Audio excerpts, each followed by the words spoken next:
능히 현재와 미래에 백천만억의 불가사의한 공덕을 얻게 되리라.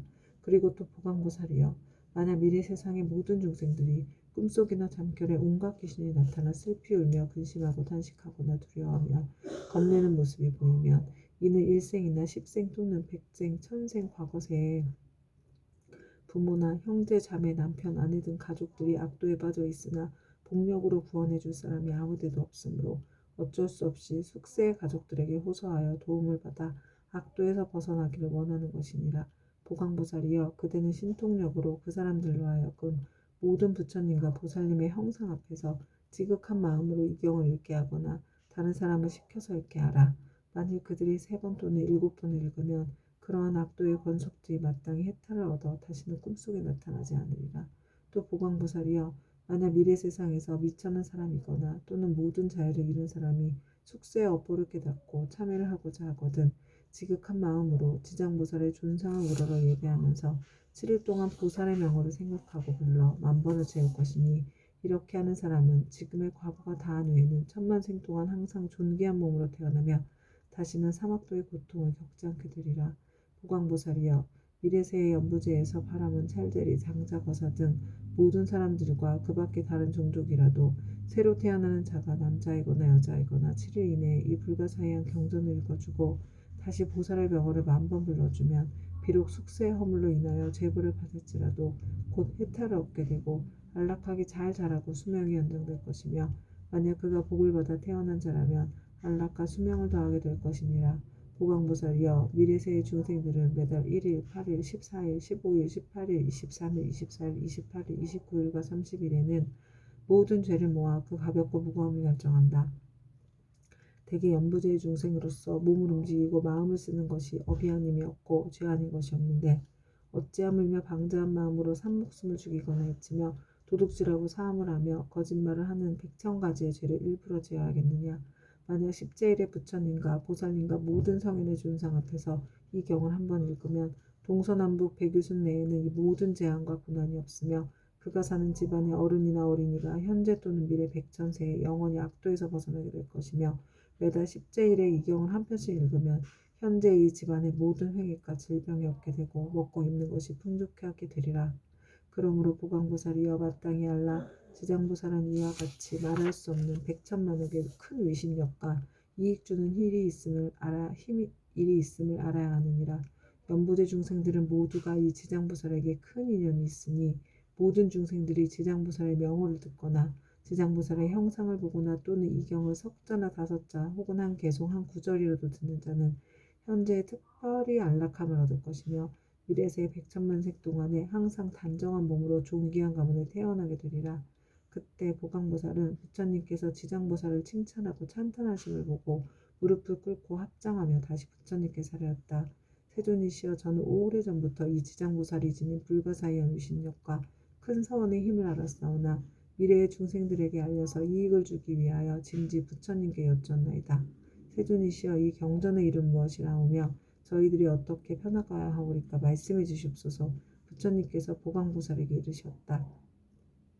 보광보살이여, 이 경전의 이름은 대체로 3가지니 하나는 지장본 원경, 하나는 지장본 행경, 이고 또 하나는 지장본 서력경이니라. 이는 지장보살이 오랜 법으로부터 내려오면서 큰 서원을 거듭 세워서 중생들에게 이익을 주어 왔느니 너희들은 이 서원에 의지하여 이 경전을 펴나가도록 하여라. 보광보살이 부처님의 말씀을 듣고 합장하고 공경 예배한 다음 물러갔다. 그때 지장보살 마하살이 부처님께 사례었다. 세존이시여, 제가 이 연부제 중생들을 보니 그들이 발을 내딛고 생각을 일으키는 모든 것이 죄 아닌 것이 없나이다. 간혹 착한 마음을 냈다가도 그 마음은 곧 사라지고 나쁜 인연을 만나면 생각마다 점점 더 나쁜 짓을 더하게 되나이다. 이러한 사람은 마치 무거운 짐을 지고 진흙길을 걷는 것과 같아서 갈수록 몸은 지치고 짐은 무거워지고 발은 진흙 속으로 더욱더 깊숙이 빠져들어가는 것과 같나이다. 다행히 선지식을 만나게 되면 그 무거운 짐을 일부 덜어서 짊어지거나 전부 다 져다 주나니 이 선지식은 큰 힘이 있는 까닭으로 다시 부축해 힘을 내게 도와주며 평지에 이르러서는 지나온 나쁜 길을 살펴서 2번 다시 그런 곳을 지나는 일이 없도록 하나이다. 세존이시여, 악을 익힌 중생은 잠깐 사이라도 한량없는 악을 짓게 되고 모든 중생들은 이와 같은 습성이 있으므로 목숨을 마치려고 할 때에 남녀 가족들이 마땅히 그를 위하여 복을 베풀어 앞길을 열어주어야 하나이다. 이때 깃발과 일산을 달고 등불을 켜며 존귀한 경전을 읽고 불상 및 모든 보살상에 공양을 올리며 더 나아가 부처님과 보살님과 벽지부를 생각하면서 그 명호를 하나하나 분명히 불러서 임종하는 사람의 귀에 들리게 하거나 마음 깊이 새기도록 해야 하나이다.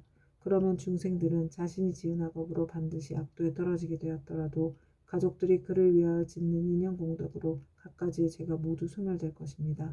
또한 만약 그가 죽은 뒤 49일 안에 가족들이 여러 가지 공덕을 지어주면 그 사람은 영원히 악도를 여의고 인간과 천상에 태어나서 뛰어나고 묘한 즐거움을 받을 것이며 현재의 가족들도 한량없는 이익을 받을 것입니다.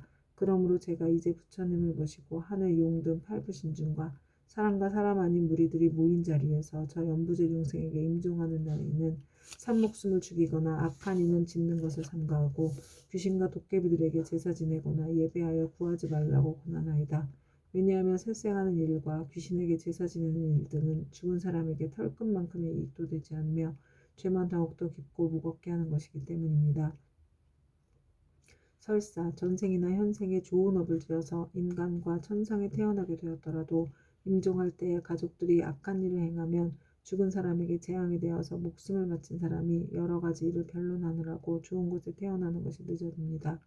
하물며 임종하는 사람 자신이 살아있었을 때에 조그만 선근도 지은 적이 없다면 자신이 지은 업에 의하여 스스로 악도에 떨어지게 될 것인데 어찌 살아있는 가족들이 다시 업을 더 무겁게 해서야 되겠나이까. 그것은 마치 어떤 사람이 먼 길을 가는데 먹을 것이 떨어진 지는 사흘째요 짊어진 짐은 100근이 넘거늘 문득 이웃 사람을 만나서 다시 작은 짐보따리를 더 얹게 된 형상과 같아 어려움이 더욱 많아지나이다. 세존이시여, 제가 보니 연부제 중생이 모든 부처님의 가르치신 가운데 착한 일을 터럭 하나 물 한 방울 모래 하나 먼지 한 티끌 털끝 하나만큼이라도 하게 되면 이와 같은 이익을 자신이 모두 얻을 수 있나이다.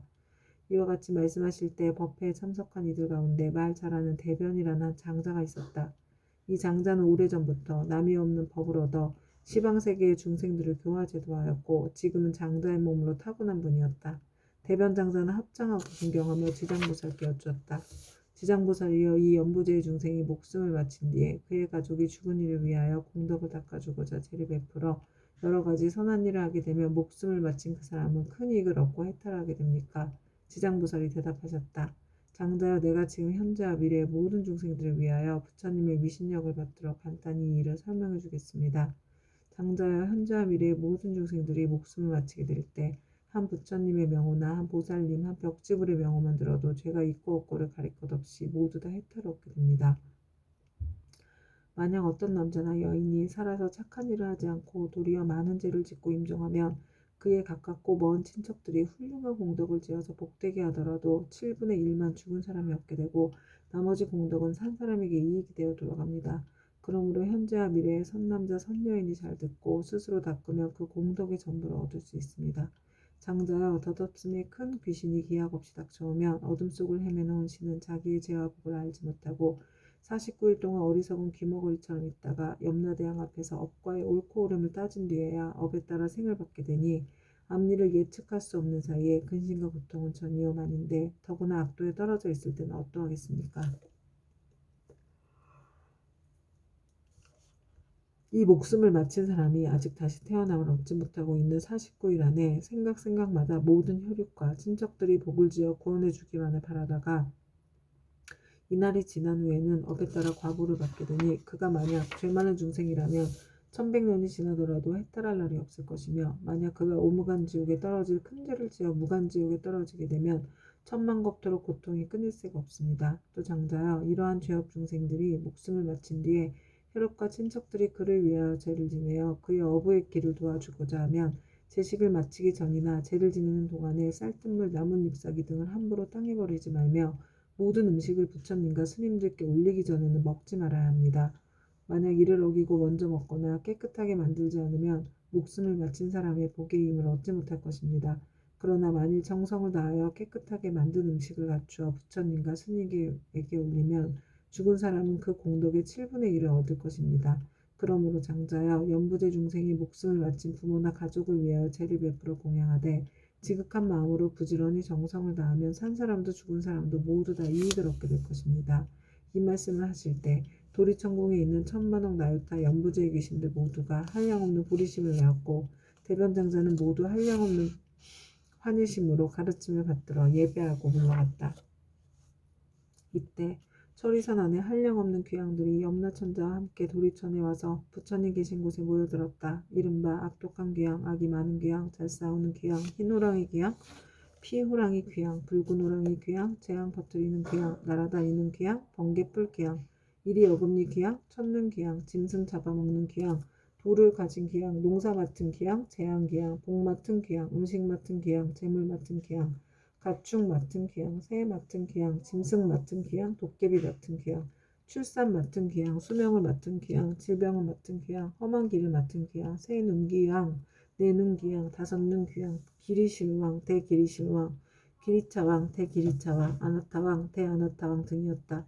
이러한 대기왕들은 각각 백천의 여러 소기왕과 더불어 모두 연부지에 살고 있으며 각각 맡은 일이 있고 머무는 곳이 따로 있었다. 이 모든 귀양이 염라천자와 더불어 부처님의 위신력과 지장보살 마하사멜의 힘을 받들어 다 함께 도리천에 이르러 한쪽에 공손히 서 있었다.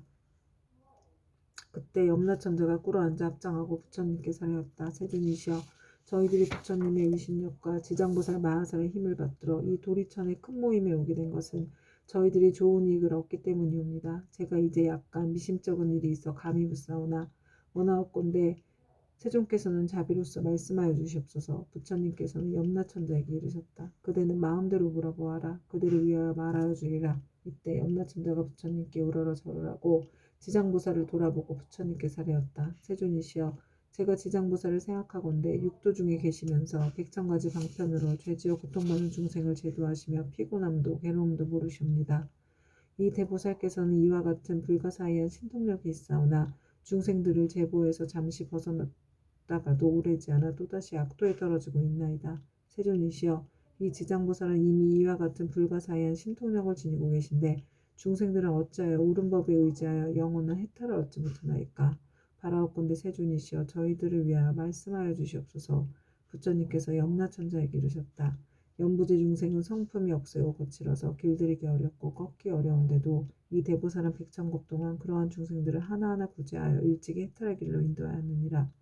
그리고 지장보살은 방편의 힘으로 큰 악도에 떨어진 죄인들까지도 그들로 하여금 지난 세상에 이르 깨닫게 하여 근본 어변에서 구제하지만 연부제 중생은 나쁜 업에 깊이 물들어 있어 나왔다가는 다시 들어가 이 보살을 수고롭게 하고 오랜 겁을 지내면서 제도하여야 비로소 해탈하게 되느니라. 비유하면 어떤 사람이 자기 본래의 집을 잃고 방황하다가 잘못하여 험한 길로 들어섰는데 그 험한 길에는 수많은 야자와 호랑이, 사자, 구렁이, 독사 등이 있었느니라. 길 잃은 사람이 험한 길에서 잠깐 사이에 이 모든 사나운 것들을 만나게 되었을 때 여러 가지 사나운 짐승 및 야차의 독까지도 잘 풀 수 있는 술법을 가진 선지식이 나타나 자꾸 험한 길로 들어서라는 길 잃은 사람을 보고 큰 소리로 외쳤느니라. 이 딱한 사람아, 어쩌자고 이런 길로 들어왔는가? 어떤 기이한 술법이라도 있어 모든 맹수들을 물리칠 수 있다는 말인가? 길 잃은 사람은 그 말을 듣고 비로소 험한 길에 들어선 것을 알고 곧 물러나서 그곳에서 벗어나려고 하였느니라. 그때 이 선지식은 그를 험한 길 속에